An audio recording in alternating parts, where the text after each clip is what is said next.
The Christian Atheist is also available on YouTube, and you will find other great content, including the literature I frequently refer to, on our Simple Gifts podcast. If you find our content helpful, consider supporting us through PayPal at Romans chapter 5 at comcast.net.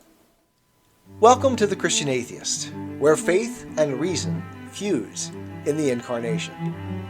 Episode number 22, On Ethics, Part 5. In Christian Atheist Podcast, Episode 17, YouTube Christian Atheist Video 13, I said, "We are accountable to respond in faith to the light given us, and none of us are without light. There are two paradigmatic responses to God's light, that of Cain and that of Abel." Listening through the years to various Christian versus atheist debates, almost invariably the Christian will appeal to grounding an objective ethics in God. The argument takes the valid deductive form known as modus tollens. Premise 1. If God does not exist, then objective ethics does not exist. Premise 2. Objective ethics does exist. Conclusion. Therefore, God exists. Despite its deductive validity, I make no claim concerning soundness here. This argument has almost no value in persuading atheists to believe in God. As a group, it has been my experience that atheists are among the most morally concerned human beings on the planet. And truly, most of their objections to God, faith, and structured religion are moral objections. The best evidence against God being the author of morality, many atheists will assert, is the existence of Christians and Christianity.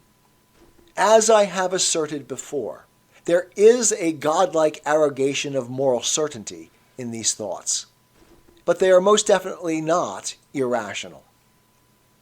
We human beings judge others as though we are God, as though we have a comprehensive knowledge and understanding of both the subjective and objective conditions of human action.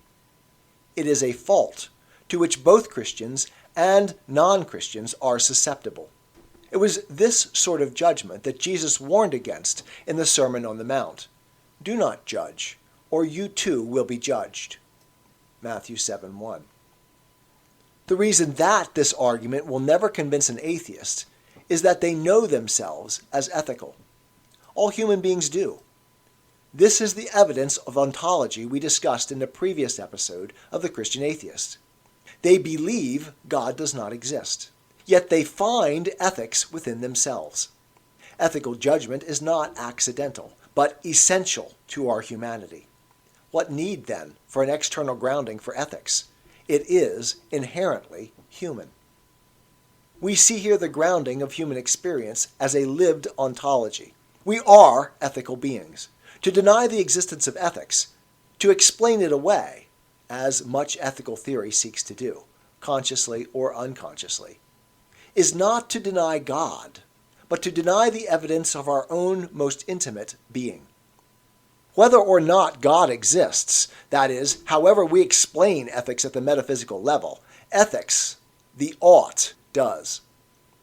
Likewise for arguments concerning the existence of the universe, its fine-tuning, its complexity.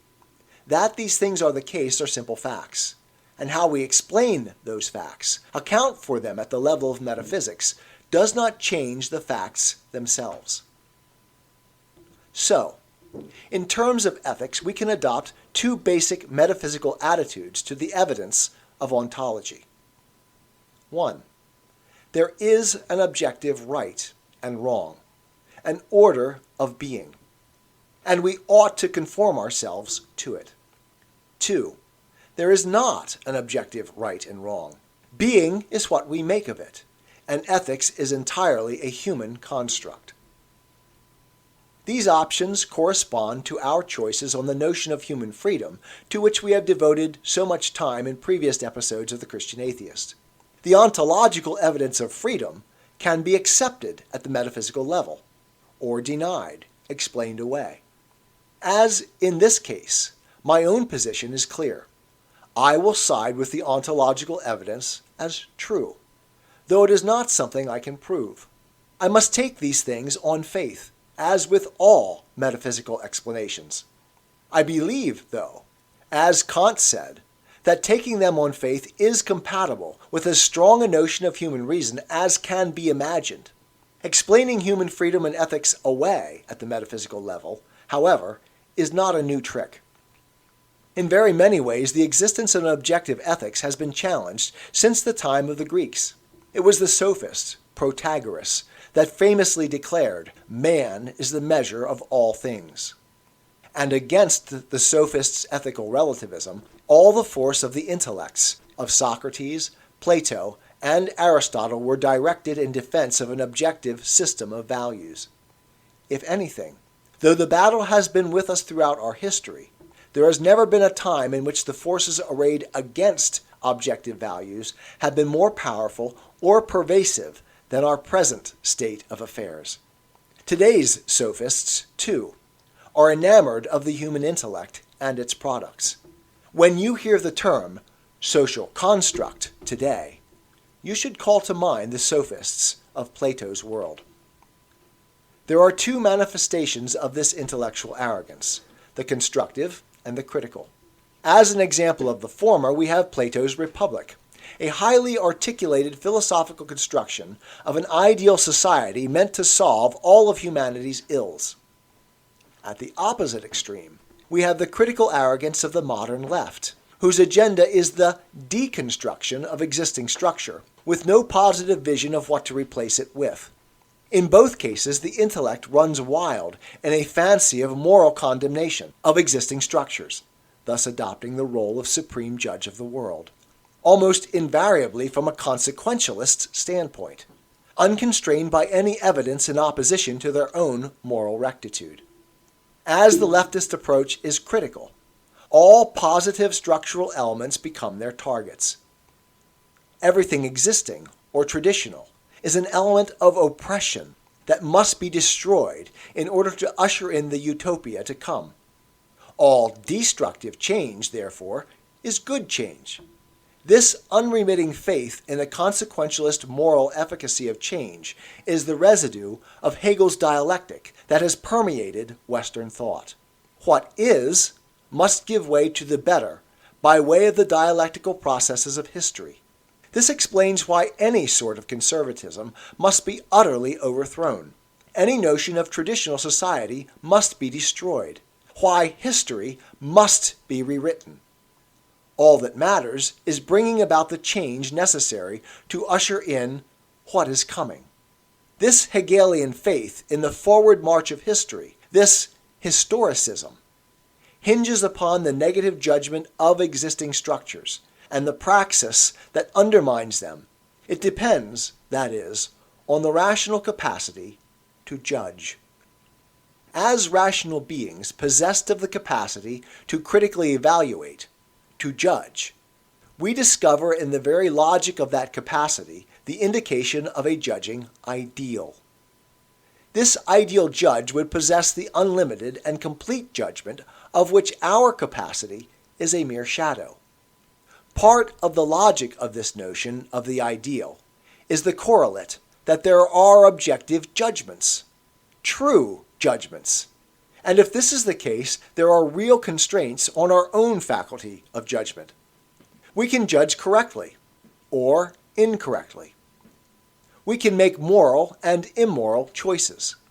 This too seems to be a part of what logic dictates at the ontological level of ethical awareness, and thus what we can either accept or deny at the metaphysical level, the level of freedom, of faith.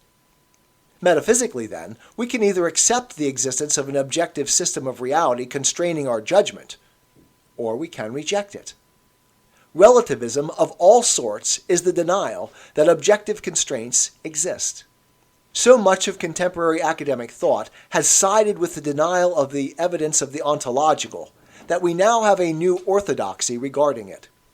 We should remember, though, that denying the evidence of ontology is itself a function of rational judgment, that unique capacity of human beings to stand outside the natural order of things, even when that natural order includes the self-conscious experience of transcendence as imago Dei. It is perhaps worth saying, though, that in denying the evidence of ontology, we put the very function upon which we deny it, human judgment, in doubt. When we judge that human judgment is inherently untrustworthy, by what right can we turn about and assert its right to deny its own trustworthiness? Why should we accept the judgments of the judge known to be inherently unable to properly judge? We human beings bear the mark and spark of our Creator. As Jesus quoted the psalmist in John 10, "Is it not written in your law? I have said, you are gods." If he called them gods to whom the word of God came, and the scripture cannot be broken, then what about the one whom the Father sanctified and sent into the world? How then can you accuse me of blasphemy for stating that I am the Son of God? This is the paradigm of the atheist dilemma. No one is without light, but what the light reveals must be believed or rejected and then acted upon. There are two reactions to God's light. 1. We accept our nature as limited beings and assume that we ought to conform ourselves to the right, the true, and the real. Or 2. We assume that man is the measure of all things, that we are the authors and final arbiters of truth, ethics, and reality. The first is the response of Abel, and the latter that of Cain. This battle has raged throughout human history, and is not likely to end anytime soon. We must be careful not to identify any one group of people, even Christians and atheists, into one of these categories rather than the other. It is perfectly possible for a Christian to claim moral certitude of judgment against their fellow man, to claim their own position as that of God instead of acknowledging their finitude and ignorance. Cain, after all, acknowledged God, but trusted in his own actions to justify himself.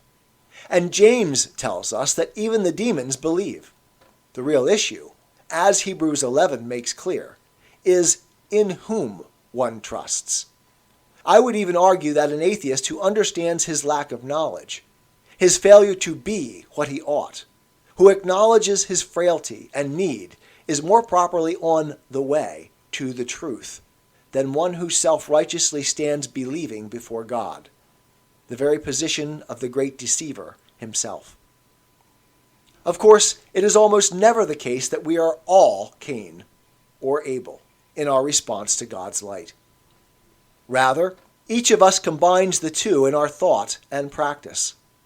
I would argue, though, that these two approaches explain much in our world, both in the church and outside it.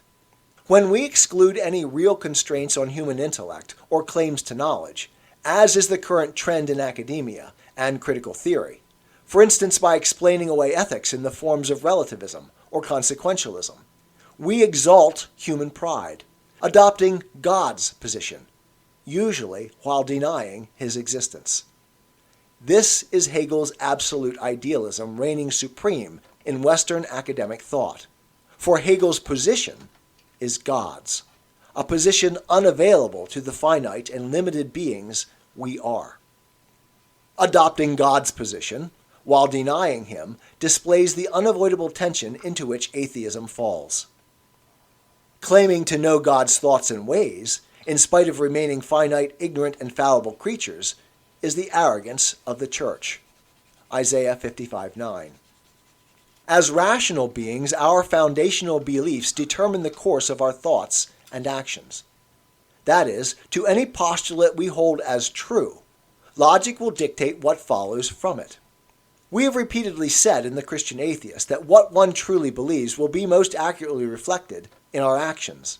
We are logical creatures, even if we are not always logical in thought or practice.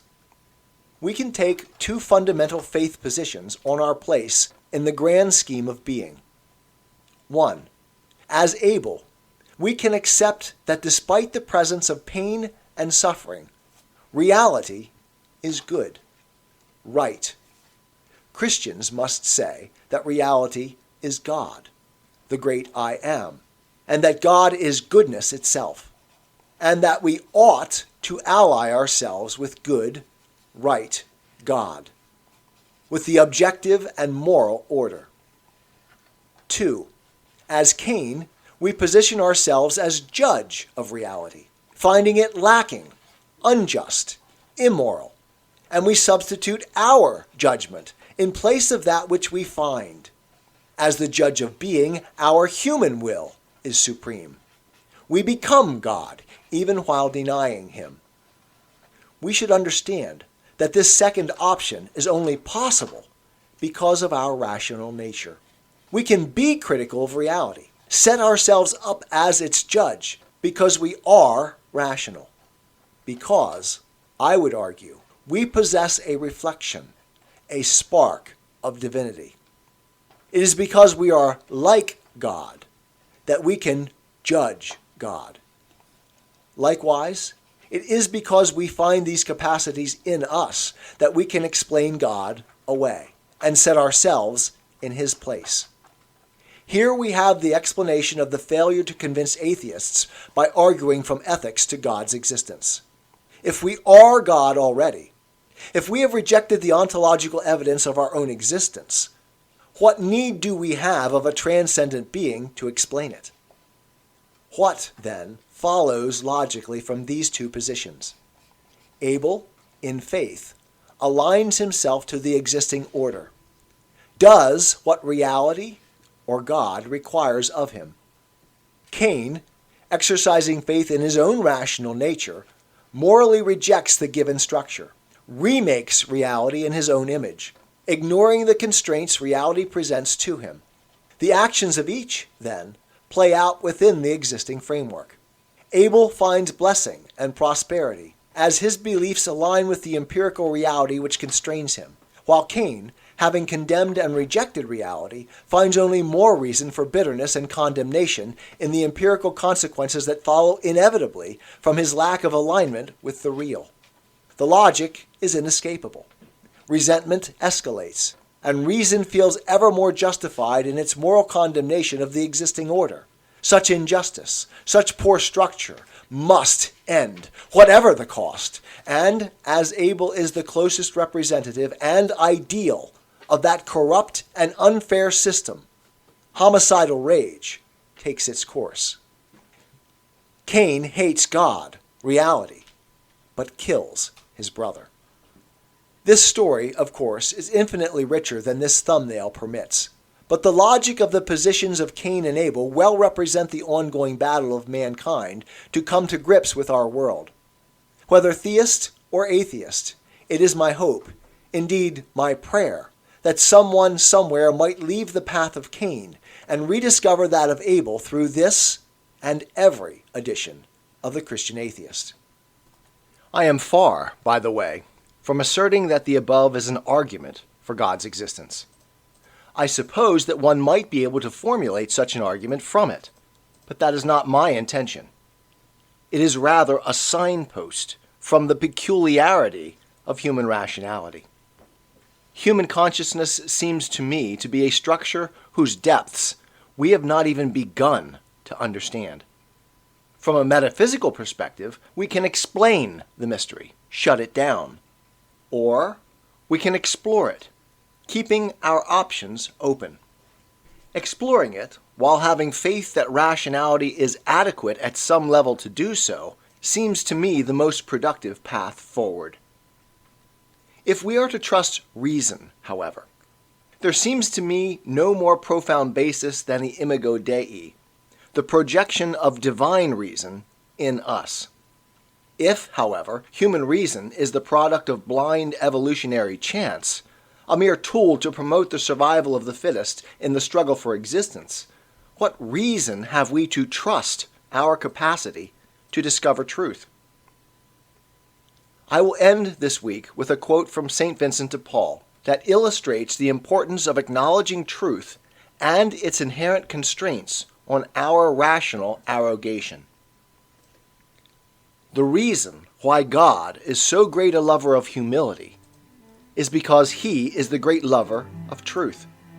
Now, humility is nothing but truth, while pride is nothing but lying. I am a Christian, with the searching and skeptical mind of an atheist. I don't want to believe anything that isn't true. I know both sides of the looking glass, and I know them with open eyes. I choose Christ's side.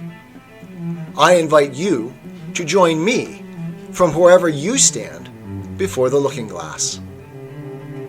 That's this week's episode. Thanks for listening, and remember, you can have your religious cake and eat it too. You can have reason, respect for science, a 21st century worldview, and be a Christian.